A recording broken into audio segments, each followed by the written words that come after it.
My profession requires me to analyze intricate financial records and identify hidden patterns of corporate deception that ordinary people completely overlook. As a senior forensic accountant, I always trusted cold evidence over human emotion when evaluating complex cases. However, I never expected my specialized analytical skills would be required to dismantle my own 8-year marriage on a completely ordinary Tuesday afternoon. The life-altering moment occurred while I was performing mundane household chores, and my personal mobile phone chimed with an unexpected notification. The message arrived from my younger sister Chloe, containing a photograph that was clearly sent to my number by mistake. The image revealed my husband Julian cradling newborn twin infants, accompanied by a caption stating that Daddy loved them both completely. Julian and I wed when I reached 30, and he was an exceptionally ambitious man who established a flourishing logistics enterprise. We frequently discussed expanding our family, assuming that children would naturally arrive like the changing seasons. Instead, we encountered a devastating path of fertility treatments, painful hormone injections, and 3 separate pregnancy losses that left me drowning in immense personal sorrow. During those agonizing years of failure, I constantly blamed my own physical body for our inability to conceive a child. My younger sister Chloe appeared to be a constant source of comfort, frequently offering emotional support and driving Julian to his medical appointments. I never suspected that her apparent kindness masked a deep envy that would ultimately destroy my home and entire future. Recognizing the first clear inconsistency in my marriage, I chose to remain completely silent rather than initiate an immediate emotional confrontation. My professional training taught me to gather comprehensive documentation before exposing a fraudster.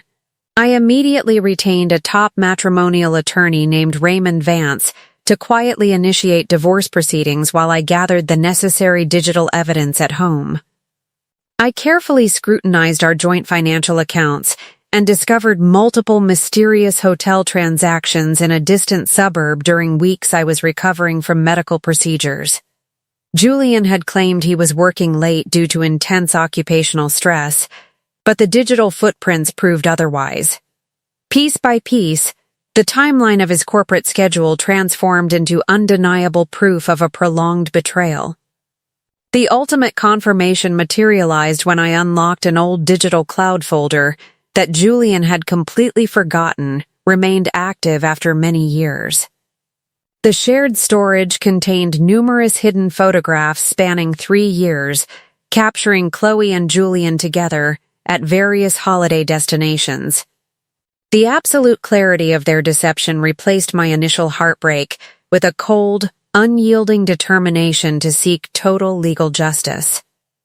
A few days after filing the initial legal documents, my mother-in-law Evelyn called me with an incredibly frail and unsteady voice. She was sobbing uncontrollably on the line, begging me not to speak to Julian about the situation just yet. Her unexpected panic signaled that I had merely scratched the surface of a far more intricate family secret. We agreed to meet at a quiet local cafe where Evelyn appeared visibly older and completely crushed by an immense emotional burden. She confessed that she had remained silent regarding a critical matter since the very beginning of our marriage. Evelyn insisted that Chloe remained entirely ignorant of this specific secret, which involved our historical fertility specialist, Dr. Sylvia Miller. Evelyn explained that a confidential laboratory report addressed to Julian had arrived at her residence by mistake 8 years ago. Out of a desperate maternal desire to protect her son from psychological devastation, she intercepted the document and swore Doc Sylvia Miller to secrecy. She admitted that her long silence had only allowed the deception to grow into a massive tragedy. The following morning, I visited the private clinic of Dr. Sylvia Miller to personally demand my complete historical medical file. The physician expressed deep professional remorse for allowing a panicked mother to dictate the concealment of vital patient data. She handed over the duplicated pages, allowing me to finally read the truth that had been buried for nearly a decade.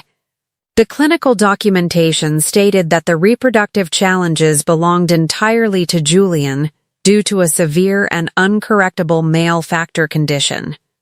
This meant that the infants Chloe recently delivered could not possibly share the biological heritage of my husband. Armed with this explosive documentation, I updated the legal file of Raymond Vance and waited for the inevitable family collapse. The drama escalated when Evelyn summoned Julian and Chloe to her home under the pretext of meeting the newborn infants properly. Julian entered the residence with his usual arrogant confidence, proudly announcing that his mother was finally a grandmother.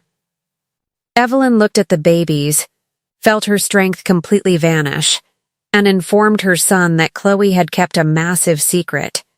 Evelyn retrieved the ancient medical envelope from her private home safe and placed the contents on the living room table. Julian read the laboratory findings slowly, realizing that he was biologically incapable of fathering those children. The immediate realization that Chloe had deceived him created a wave of furious shock, instantly shattering the foundation of their illicit romance. Late that night, Julian arrived at my doorstep looking entirely broken, weeping openly as he confessed his complete ignorance regarding the report. He begged for a reconciliation, lamenting that he had allowed me to live a lie and blame myself for years. I looked at his desperate face and informed him that his biological status changed absolutely nothing about his character. The legal strategy executed by Raymond Vance secured an incredibly favorable divorce settlement, granting me the marital home and substantial financial assets. Julian was forced to sign the final decrees quickly to avoid a public exposure of his corporate misconduct and personal ruin. He moved into a small apartment while Chloe relocated far away with her children.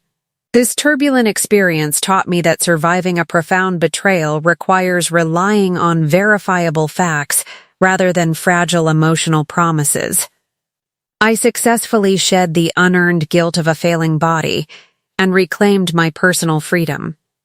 Today, I enjoy the serene atmosphere of my home, fully aware that my analytical precision rescued me from a lifetime of deception.